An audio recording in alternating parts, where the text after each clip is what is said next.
Morning, welcome to the Sunday Ting. Today I'm going to talk about a subject that I am still learning about, and I struggle with this. And it's really weird that I have just realised I have this Love Music Hate Racism t-shirt on, because that's what I want to talk about, is love. Dion White in 1966, the year I was born, released a song called What the World Needs Is Love. At that time, Dion White was supporting Martin Luther King and the civil rights movement, but she wasn't political.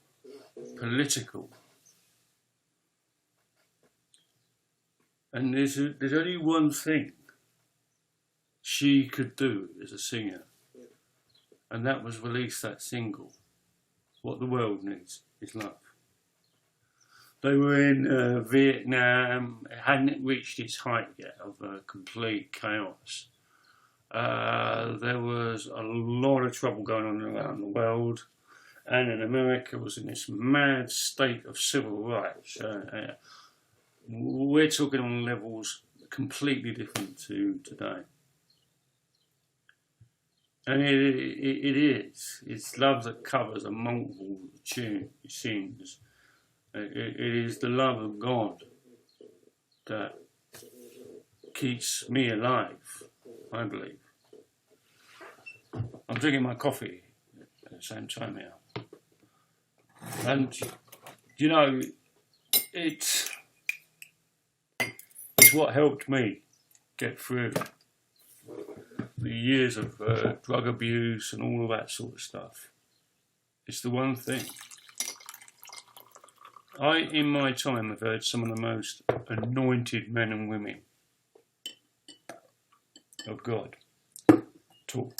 Really, really, really amazing people. I've heard the cream of this world do speeches.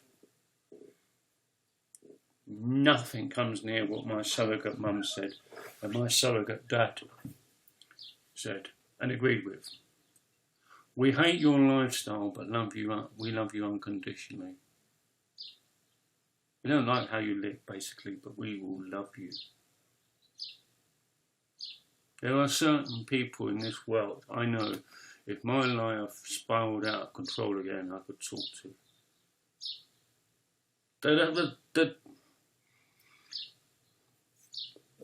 As a family member, unfortunately, things came out about him that weren't really good, and we had to separate ourselves. When I told his wife about, because she asked me out, straight out, tell me everything, and I told him, and she told him, and she told him, and all he said on the matter was, I'm not happy, and I'm really upset about this, Kev. And that was it. That's all he said about it. He never kept bringing it up. He never kept saying, well, you know, you know, he was one of the few relatives in my family at that time who got it. Yeah, you know what I mean? I don't like a lot of my friends' lifestyles. No. But my anger's this big. But my love is huge.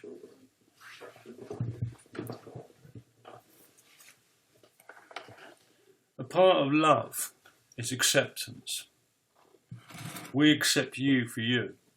And that was one of the things that worked in me. I went to a very, very basic, mainly mature church called St. Matthias when Paul Bryce was the vicar. And the acceptance I got in there, which is incredible. And I still have contact with many of them. Two of them are trustees of MAPS. They don't get where I come from. They don't get where I came from. They don't understand it. They didn't go through things.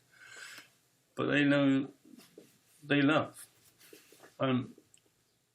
That's what they do. And that's why they are part of MAPS. You are not going to get into maps because you're the most qualified person. If you've written books about all the subjects, that ain't going to get you into maps. It's the fact that you care.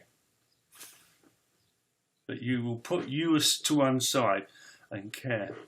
And that's what it's about. That's what love, unconditional love is. And it is. It's taking you out of the equation and putting them there. And it's hard sometimes. Of course, I suffer from manic depression. And that really grips me sometimes. And I have to put that to the side because I've got a friend wanting to talk to me. And it's being real with them. And this is a part of MAPS as well. We're real. We're real with you, and we hope you to be real. We give you a place of honesty. You can be yourself. And these are all love conditions. These come out of love. The journey through, for me, in love has been and is an ongoing journey. It really is. I used to get violent. I used to get really violent. I'd smash your teeth in if you told me you loved me. Why would you love me? Eh? I had massive rejection issues. And I had to learn, and I'm still learning how to accept love. And it's hard. It's what abuse does to you. When you've had the lifestyle I've had of a lot of mental, physical, sexual abuse, you go into a realm that is so dirty, you can't get it off you. You keep scrubbing, but it's still there, and that's how it makes you feel. I've had several friends turn around to me and said, yeah, I just felt dirty and nasty. And it's like, why? Why should I be the one hiding away? And we do that. I'm a part of a group, well, I was a part of a group called Operation Emotion. I advise you, if you're 18 plus and male and been through sexual abuse or been raped, go on the internet. We live in Plymouth. They're really great. They're really great. And the one question is, why should we hide? We haven't done anything.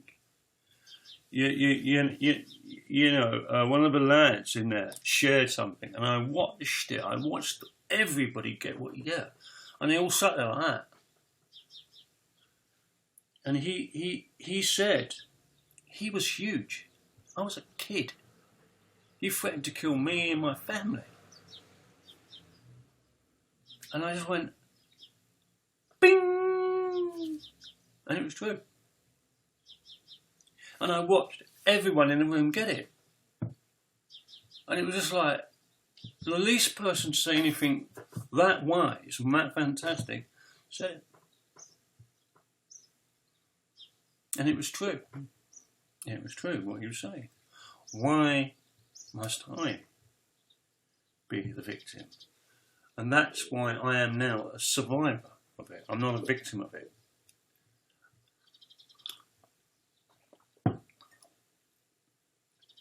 You know, love is a rare thing, and I really do believe if my parents said it a bit more, I wouldn't be the person I am. But they couldn't, because they hadn't had it, or knew. You know, this is an emotion that we can do, and it's needed in the world. We need more than anything now is love. We do. We don't need anger and violence and rage and that, because they don't do anything. They don't. And I'm not going to get political here because this is not a political thing. This is not politics. But anger is just pointless. Take it from me. I suppressed my anger and medicated my anger in the lifestyle I lived. You'll find everybody with addiction problems has an issue with anger, and I believe everybody with mental health issue has got a guilt problem. They go together. That's what causes it. Yeah, you know, I blamed everything, all the depression I had, the manic depression I was diagnosed with in 91, 92 because of the lifestyle. But no, it didn't help. But I've been suffering from the age of 18 months when I took a massive blow to my head, top of my head. That was a big thing for me. You can't catch mental health. You can't catch depression. I can't come up to you and sneeze on you and you get depression. It forms. You know, the whole isolation things and people isolated. We are not animals that were breeded to be isolated. We've always lived in groups. We have. We've always lived in groups. We are a group-based animal, if you put it down that way. So, but we are, you know, we are so isolated. So many of them are. I suffer from it and feel it a lot. You know, I sat in my local pub one day with a Greek lady and a few friends. Greek. And my phone rang, and she said to a friend of mine, "Is that Kev's mum?" He said, No, mum. Kev's mum's been dead years. And we talked about this afterwards, and we all laughed. And she just went, "Why don't you talk about your family?" And I looked right at her. Greek. What's a family? And she couldn't get it that I didn't understand what a family meant. She's Greek. It's the be and end all of the Greek community. It's the family. It's the most important thing. I don't know if it's a British thing, but I think it is. It's a very, very British thing. I once again, another Greek guy told me and my mate, the problem with your society is as soon as anyone's old or a little bit gaga, you chuck them in a home. See, there's not many retirement homes like care homes in Greece. They're for the people that don't have any family. We wouldn't dare put one of my grandparents in one. So we isolate. Isolation is created. I know some people just can't just look after it's 24-hour care with some people. My father had Alzheimer's and he had to go into a home. We couldn't look after him. You know, my dad lives 250 miles away from here. And I love him, but I don't want to live with him. And it is. Love really is what is needed. Because through love is peace. Peace is love. You know, it all comes out of what I'm talking about in 1 Corinthians. You know, love is patient, love is kind, it does not envy, it does not boast. This is from first forward. It is not proud, it does not dishonour others, it's not self-seeking, it is not easily angered, it keeps no records of wrong. Love does not delight in evil, but rejoices in the truth. It is always projects, always trusts, always hopes, and always preserves. And that's 4 to 6 days. 4 to 7, sorry. And it really is. It really is about that. That is it. That is it. I mean, your perception of Active Gone, I'll tell you now, I really do believe is wrong. Because I get it all the time. I go, "Oh, Kev, you're clever. You know, you've lived a life." He's shameful. Because he revealed himself in a way unlike anything else. That's why. I'm a Christian because he revealed himself in a manner that you could never believe. It wasn't because the Bible said he was this or this pastor said this or thinking. He revealed himself, and he showed me. It went beyond the Bible. It went beyond. I read that and I ask him to open my eyes.